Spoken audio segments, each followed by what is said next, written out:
Alrighty guys, I've got a new to me 20-inch synthetic Adler, the 5-shot version unfortunately. Let's give it a crack. I've got some bowling pins at about, what's that, maybe 10-11 meters, and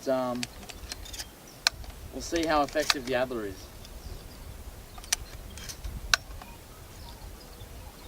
Number 4 and number 5. Alrighty. Well, let's give this a go.